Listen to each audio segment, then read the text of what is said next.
SSP साहब सुन रहे हैं तो हमारी मोहतबाना गुजारिश है आपसे, और आप पे यकीन भी है कि इंशाअल्लाह ताला अल अज़ीज़ आप इस मामले को सामने लाएंगे, कातलों को सामने लाएंगे।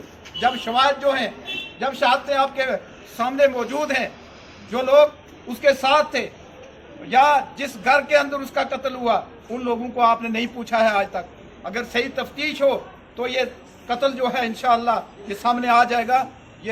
ये जो है जैसे मक्खन से बाल निकालते हैं, इस तरीके से ये दूध और पानी जो है अलग अलग हो जाएंगे। तो लिहाजा मैं अपनी जानब से, अपने साथियों की जानब से मैं इस मौके पर बड़े दुख का इजहार है कि एक नौजवान पुलिस वाला जो है उसका मर्डर हो गया। अगर पुलिस वाले का मर्डर जो है वो सॉल्व नहीं हो सकता है तो एक आम आदमी का क्या होगा।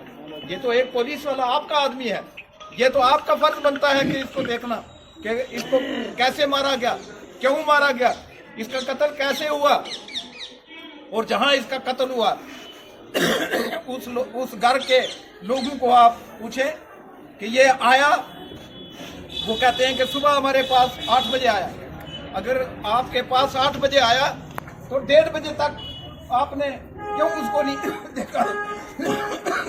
आपने 1:30 बजे तक क्या इंतजार करते रहे? कम से कम अगर कमरे आपके में वो सोया जाके या कुछ भी हुआ, लेकिन आपने ये देखना था कि अगर सुबह 8 बजे वो आया है तो फिर आपने 1:30 बजे पुलिस को रिपोर्ट दी कि वो आदमी जो है यहाँ लड़का जो है लटका हुआ है।